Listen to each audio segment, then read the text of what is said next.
to the foot of the divine elephant with 1,000 golden chains.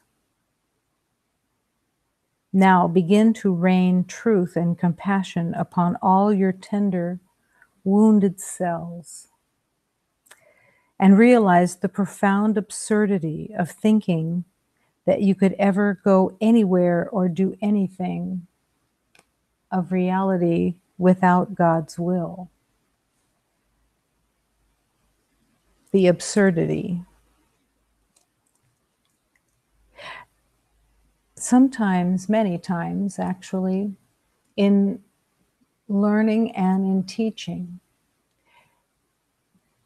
there comes the need for strong words many times, like the word absurdity,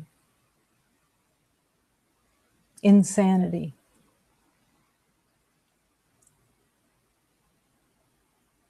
resistance, attack. These are all strong type of words that are at least used in a strong way. And when these strong words are used,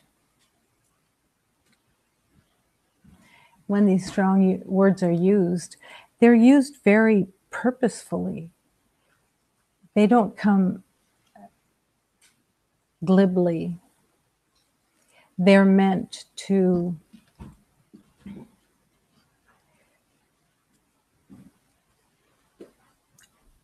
wake up whatever is resistant and sleeping. No one wants to be spoken about with insanity or ignorance or resistance or whatever it is. But sometimes it's exactly what's needed to pierce through the fantasy veil that the ego holds. So absurdity can be used well in the sense that it truly does help if you allow yourself. It isn't just helpful, it's necessary at some point, but to allow yourself to take in every teaching at its maximum possibility. So the ego kind of likes to pick and choose. Pick and choose of, I like this teaching, I'm not that crazy about that teaching. Well, that's probably the teaching that you need, the one that you don't like, because there's a resistance there, and there is nothing in any teaching that it at some point has to be embraced. And if it is in your possibly unconscious mind that you're going to pick and choose what you like, what you don't like, what appeals to you, there's the hint. What appeals to you? Who is the you that it appeals to? This is the ego's game. The game of, let's pretend that there is no ego. And that when I make a decision, it's from the spirit within. Except that it's about likes and dislikes. It's about making a decision about something before you allow it to come and teach you. Everyone has been there, done that, in all different kinds of ways. Started probably at about a year old, when you start discerning what you're willing to eat, what you're not willing to eat, when you're willing to go to sleep, when you're not willing to go to sleep. Whatever the identity of the ego has made is not any longer the way, and it will not take you home, because that's not its purpose. The absurdity that you can ever go anywhere or do anything without God's will. Anything of reality. There's lots that we in the world, in the belief of separation, can do. There's a whole life that can be lived, but not really lived, but somewhat lived in a trance. But without God's will, it's just the repeat of the past and the belief that you are separate. So what would keep anyone from wanting God's will? That becomes the big question. And how do I find the place within that wants God's will if it isn't wanted now? Or how can I go as deeply as possible in just a yes? Not in any particular situation, but yes, to feel the yes as deeply as possible in dedication, in devotion. The end of dreaming is the end of fear, and love was never in the world of dreams. And this particular teaching could really, as every teaching can be, but this particular teaching has in its subtlety a deep calling. The end of dreaming is the end of fear. If you take that in, if you accept it, the end of dreaming. So then, if it's the end of dreaming is the end of fear, and you want to be free of fear, then you would be willing to let go of dreaming, because it's not what you are. But then you have to ask and look, what is the dream? What denotes the dream, and what is my reality? How do I find reality instead of the dream? You have to want it. That's all. You have to want the dream that you made up to be let go. And for most, it would seem that to let go of the dream would be a relief, a real relief, that you were not going to be plagued any longer by fear because the dream was let go. But before and with the letting go of the dream, you're either going to be available, and the Holy Spirit will show you all the parts of the dream, which includes time, knowing, duality, likes and dislikes, right and wrong, good and bad. And the Holy Spirit will show you the way, if you are willing to let go of the dream and to know what the dream is that you're letting go of. What did you make up? What did you believe was true? What are you still believing that is true, that you took on as a belief when you were young, or probably came in with it from another lifetime, and that now isn't true, and you're ready to let it go? And love was never in the world of dreams.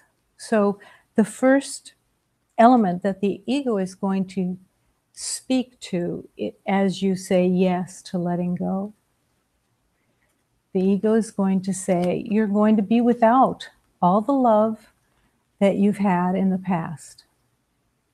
And because the ego is a fantasy, there is a fantasy of certain ways that were believed in that were love that really weren't love. That may be the biggest insult to the ego. That what you thought was love was really fear. How is that possible that what you would think would be love would be really fear? The key is that if you are looking toward someone or something in the world to get something that you believe they have, that you want, attention, recognition, admiration, rescue, whatever that we, because everybody has been there, whatever was looked for was not love. Love is what you are, completely. Can you accept that and let that rest within you? Love is what you are.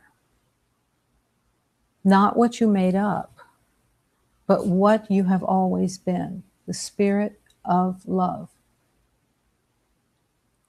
That spirit of love is whole and complete. There is nothing there, any urge that comes from within the body system, the emotional body, which comes through the mind, the emotions that seek outside don't come from love. They come from fear. What if you're rejected?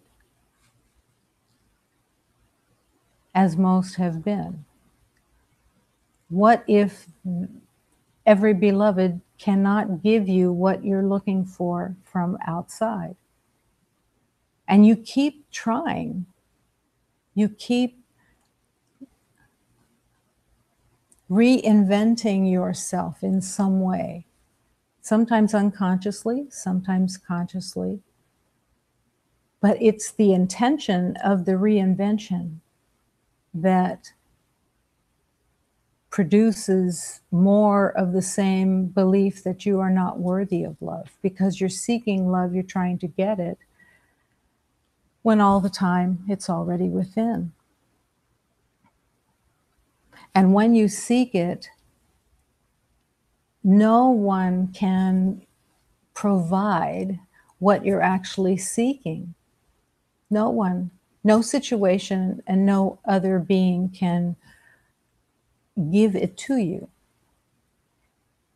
Because what you're seeking is God. You're seeking, sometimes unconsciously, for sure, but your soul is seeking to come home to God. And when you seek for love outside and have developed a system that you've done that with, when you begin to heal, when you begin to question, who am I if I'm not what I think I am? Or you realize the profound absurdity of thinking that you can be separate from the will of God.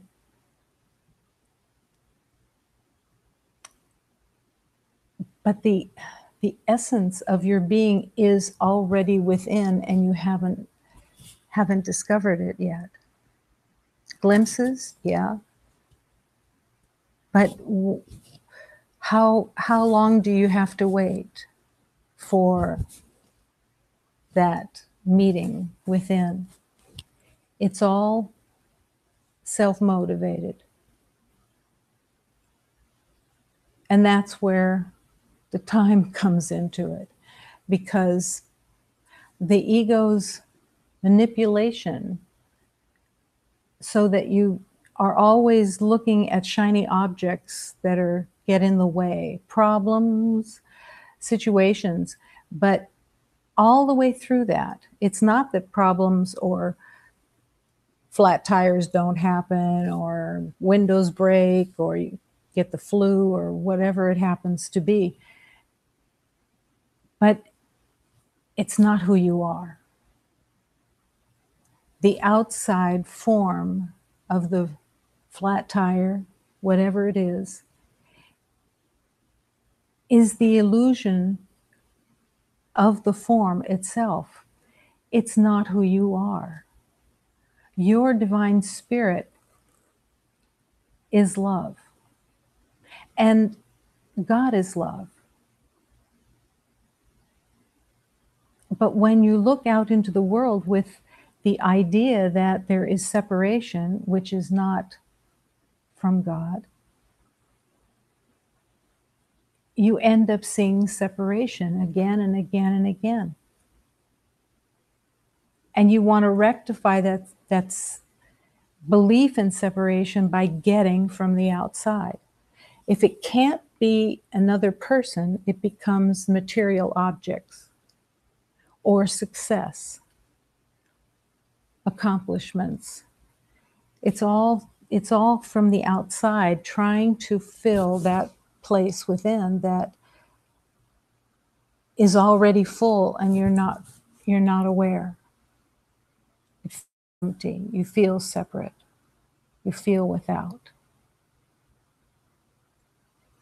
But when you ask yourself,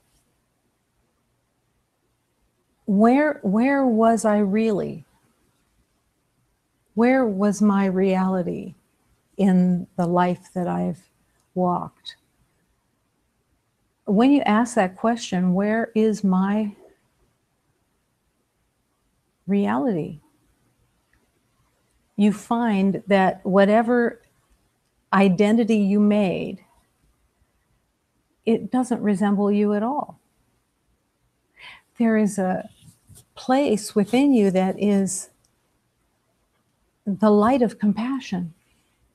There is a place within you that is only kindness. There is a place within you that always offers love. There's a place within you that always offers peace. That's the truth. And when you go into that quiet place,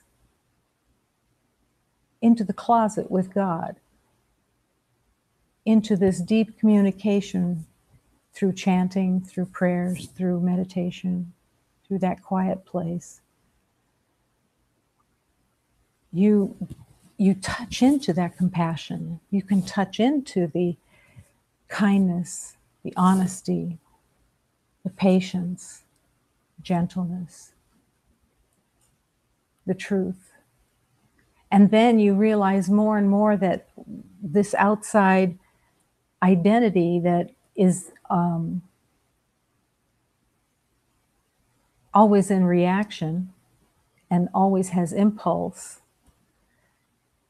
is not the truth of you. It's what you made to try to protect and defend in an illusion of the past.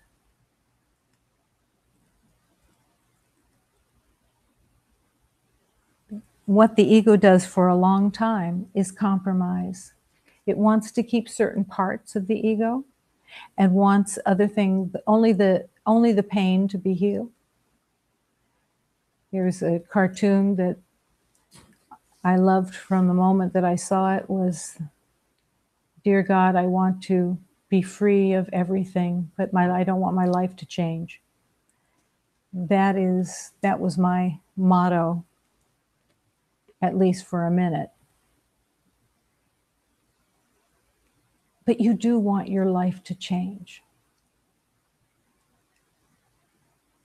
You're terrified of losing an identity that you took painstakingly to make up. And you used it to try to defend. But you don't want the pain. You don't want the sorrow. You don't want the belief in difficulty. You don't want the fear. You don't want the suspicion. You don't want the bitterness. You don't want the jealousy. You don't want the pride. All of that was made up into a package, each individualized package. It's all the same. And it's all not the truth of you. You truly are the light of God, and you truly are the child of God that has nothing to do with time, has nothing to do with age. It has to do with the innocence that you truly are, that nothing that you have done or thought or imagined has any truth to it. Nothing. But at the same time that it has no truth and you're free from it, it also has no power except the power that you give it. And that's why the stepping back and letting love lead is so essential. So essential. Love was never in the world of dreams. That's a hard acceptance when you're first beginning in the journey of love with teachings. That's one that probably the ego would say, I can skip over that one. Love was never in the world of dreams. It's bursting a bubble, bursting a balloon, a fantasy.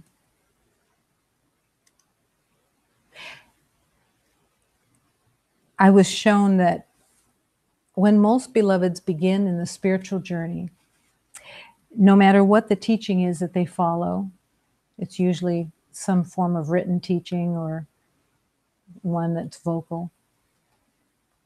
But when they're first studying a teaching, they don't realize that there is a block. They're reading, liking it, don't like it, thinking about it, And what they don't realize is that the belief in wanting to be rescued is coloring the teaching, because you want to just have it change. And the belief is that you're not at fault for the pain and the suffering that was put on you. And then the teaching goes deeply into that there's nothing outside your mind. There's no rescue, because even though you didn't do anything, it was a choice to believe that you were separate. And you have to participate in the recovery. That's the willingness. That's when you join God's will, because there's really only one will. And you want for the illusion to disappear.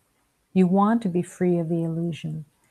And you were willing to see what the illusion looks like, because that's one of the first steps. What does the illusion look like? How do I make illusion, and how do I hang on to it? And why do I want to believe in it?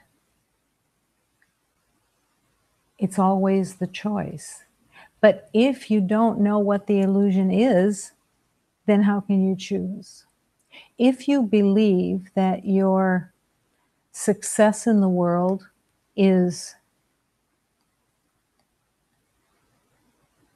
the world's answer, and you're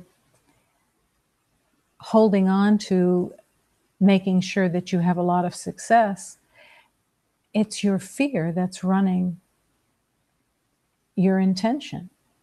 And it is fear that is what you want to end, to look for success in the world and hope that that gives you safety, gives you purpose and worth.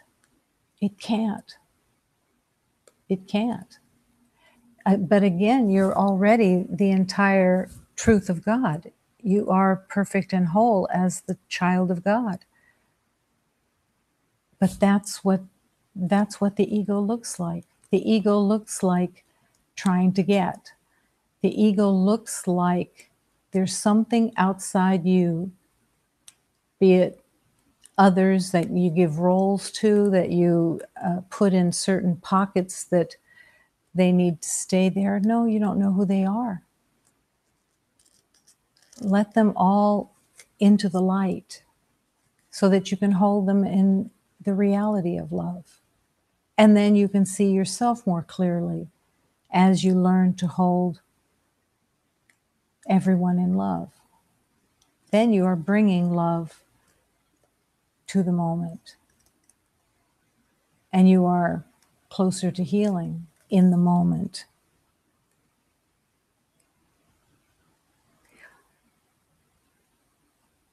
How much do you resemble your early strategies or ones from past lives? What strategies are still being used that are just based on fear? And can you surrender? Surrender and just keep coming back to love. Love, love, love. That's all that there is. And if there is moment to moment not love, which means not a judgment, no good and bad, no right and wrong, no dark and light, the acceptance that all is perfectly equal in the light of God. Everyone is perfectly equal in the light of God. No one's games that they play with the mind mean anything, means nothing. We're here to learn to love, to return to love, because that is all that exists.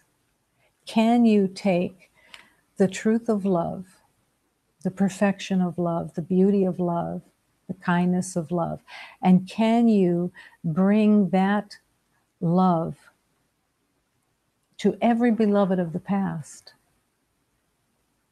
and stand with them in the truth that they are only love?